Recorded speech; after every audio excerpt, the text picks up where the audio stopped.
Imagine being so terrified of assassination that you spend years poisoning yourself. Not enough to die, just enough to survive. Every single day. And then one day, when your empire collapses and your enemies surround you, you try to kill yourself with poison, but it doesn't work. This sounds like a myth, but it's the true story of one of history's most fascinating rulers, Mithridates VI, the king who challenged Rome itself, and almost got away with it. The year was 120 BC. In the ancient kingdom of Pontus, located along the Black Sea, a young prince was growing up in a world where power meant survival. His name was Mithridates, and danger was everywhere. When his father died suddenly, many believed poison was involved. The throne should have belonged to young Mithridates. Instead, his mother became ruler. Soon, strange rumors spread throughout the palace. Rumors that the queen wanted her own son dead. For Mithridates, every meal could be his last. Every drink could contain poison. Every servant could be an assassin. According to ancient accounts, he fled the royal court and disappeared into the wilderness. For years, living among hunters and warriors, learning how to survive, learning how to fight, and most importantly, learning how not to die. But to understand Mithridates, you have to understand something important. In the ancient world, poison was one of the deadliest political weapons imaginable. Kings were assassinated, nobles were betrayed, family members turned against one another. A cup of wine could end a dynasty. Unlike a battlefield attack, poison was silent. You never saw it coming. There was no army to fight, no fortress to defend, only suspicion. And for Mithridates, suspicion became a way of life. Ancient sources describe a ruler who trusted very few people. Food was tested, drinks were inspected, physicians were consulted constantly. The fear that had begun in childhood never truly disappeared. In many ways, Mithridates wasn't simply trying to survive poison. He was trying to control a world that seemed completely unpredictable. And that obsession would soon shape the fate of an entire kingdom. During his years in hiding, Mithridates became obsessed with a question. How do you defeat poison? His answer was insane. Instead of avoiding poison, he began taking tiny amounts of it. Small doses. Every day. Again. And again. And again. The idea was simple. If his body adapted slowly, larger doses might not kill him. Nobody knows exactly how much of this story is legend. But ancient writers repeatedly described Mithridates as a man obsessed with immunity. He tested plants, venoms, toxins, remedies. He gathered physicians from across the known world. Over time, his name became associated with antidotes and poison resistance. In fact, the word Mithridatism still exists today. It means building resistance to poison through gradual exposure. But while he was conducting these bizarre experiments, he was planning something far more dangerous: revenge.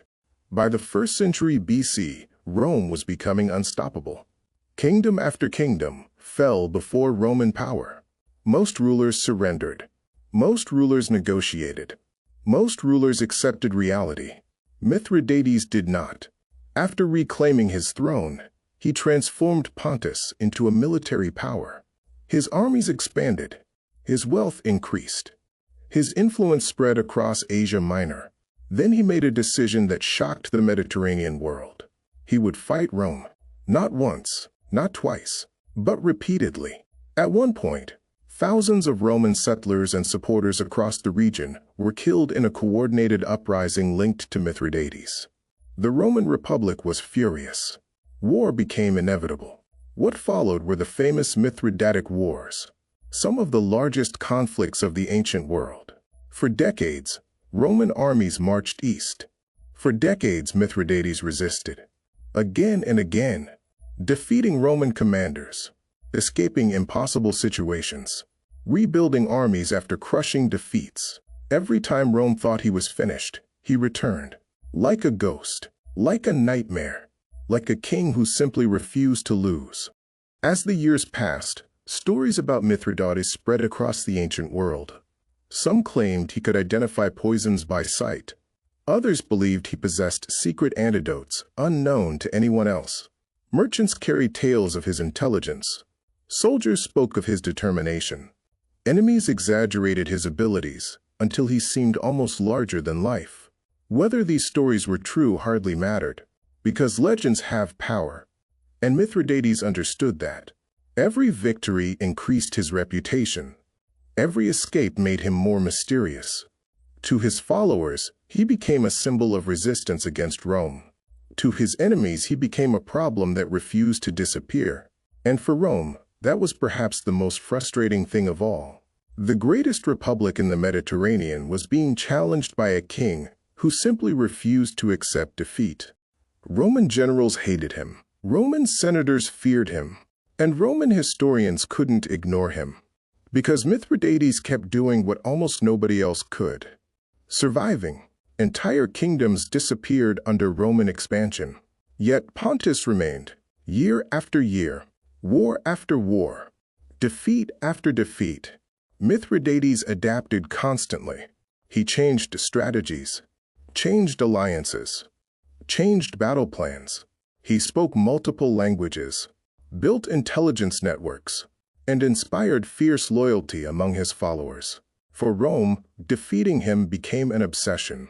But eventually, even legends run out of luck. By 63 BC, everything was falling apart. Roman forces closed in. His allies abandoned him. Rebellions erupted. Even members of his own family turned against him. The king who had spent decades fighting Rome was finally cornered. There was no escape, no miracle, no comeback. Knowing the end had come, Mithridates chose the method he trusted most: poison. The very thing he had studied for years, the very thing he had feared since childhood, the very thing he believed he understood better than anyone alive. He took it and waited. But according to the famous story, nothing happened. The poison failed. His body had become too resistant. The weapon he had spent his life preparing against could no longer kill him. Imagine that moment. Your empire is gone. Your enemies are approaching. And even death refuses to cooperate. Ancient accounts say Mithridates finally ordered one of his loyal guards to end his life with a sword. Rome won. Pontus fell. And Mithridates disappeared into history. But more than 2,000 years later, people still remember him. Not as the king who lost, but as the king who spent his life preparing for poison, only to discover that his greatest defense had become his final curse. The king who poisoned himself every day. And the man who made even mighty Rome work for its victory. And that was the incredible story of Mithridates VI. The king who spent his life preparing for poison, only to discover that it could no longer kill him. If you enjoyed this journey into one of history's strangest true stories, make sure to like the video and subscribe for more forgotten empires, legendary rulers, and unbelievable events from the ancient world. And tell me in the comments, what historical figure should we uncover next? Until next time, history is often stranger than fiction.